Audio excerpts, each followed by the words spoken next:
Le vrai problème, c'est que beaucoup de personnes ne comprennent pas qu'il n'y a pas de réelle ascension sans isolation. Vous ne pouvez pas vous trouver sur la montagne et tout le monde est sur la montagne. C'est impossible. Vous devez laisser les gens en bas. Vous me comprenez? Vous devez les laisser. Et souvent, quand vous ne voulez pas les laisser, le problème arrive pour vous propulser dans les hauteurs. Ceux qui l'ont connu d'avance. Donc, il faut aller au-delà de ta condition. Hein? Oh, je n'ai pas d'argent, je n'ai pas de voiture, je n'ai pas ci. C'est rien, tu as d'abord Dieu, c'est le plus important. C'est la base de départ. La fondation de cette gloire, c'est Christ en nous. Vous ne pouvez pas bâtir une maison dans les airs. Vous voulez poser une maison, il faut un terrain. Donc le terrain de l'ascension, c'est Christ en toi, qui est la base. La première chose. Christ d'abord en toi. C'est la base de ce sur quoi tout est bâti. Donc c'est ce qu'il faut savoir. D'accord? Christ en toi. C'est ça la clé importante. D'accord? Donc quand vous l'avez dans votre cœur, vous devez avoir la révélation de ce que ça veut dire. Il t'a connu d'avance. Ça veut dire quoi? Ça veut dire que nous avons existé avant de naître.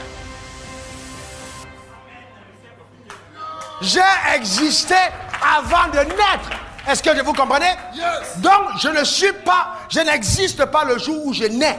Non, je me manifeste le jour où je nais, mais j'existe le jour où Dieu a créé. Vous voyez? Et la chose la plus importante, c'est que quand Dieu termine sa création, la Bible dit, il vit tout ce qu'il avait fait.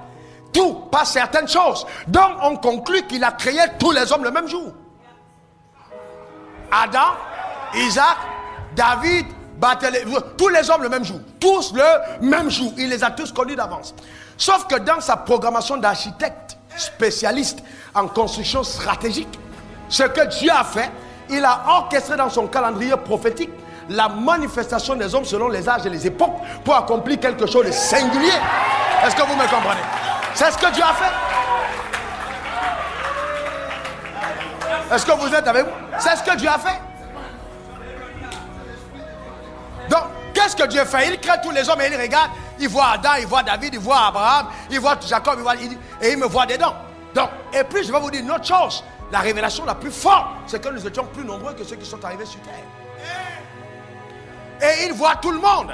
Et il décide en disant, bon, si on va aller, comme il est omniscient, il sait qu'Adam va tomber dans le péché. Il le relâche en premier. Ensuite, il relâche Noé, il relâche Abraham.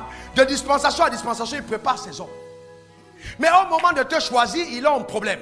Parce que le potentiel qui est en toi est tellement énorme qu'il ne veut pas qu'il soit dilué par la loi.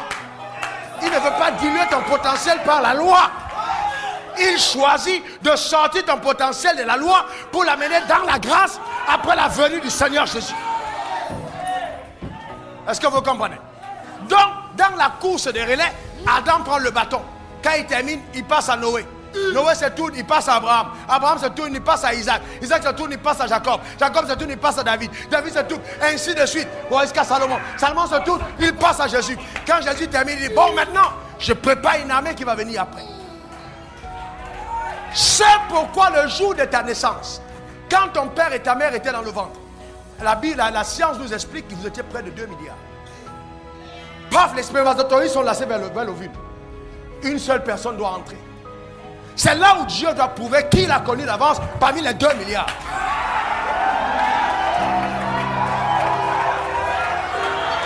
Il dit ceux que j'ai connus d'avance. Donc les spermatozoïdes s'en vont vers l'ovule. Dieu observe. Et il regarde, il observe. À un certain moment, il se rend compte que ta situation peut être compliquée. C'est là où l'onction descend sur toi. Dans le vent, paf, et tu commences à aller plus vite, tu as le premier. C'est pourquoi il dit à Jérémie, Jérémie, avant que tu ne sois dans le ventre de ta mère, je te connaissais. Avant que tu n'en sois sorti, je t'avais consacré, je t'avais établi prophète des nations. Ça veut dire quoi? Ça veut dire que notre ministère n'est pas rattaché à nos performances. Mais notre ministère est rattaché aux valeurs que Dieu a mis en nous. Puisqu'il t'a connu avant que tu ne saches prier. Il t'a connu avant que tu ne saches payer la dîme. Et il dit, je te connaissais.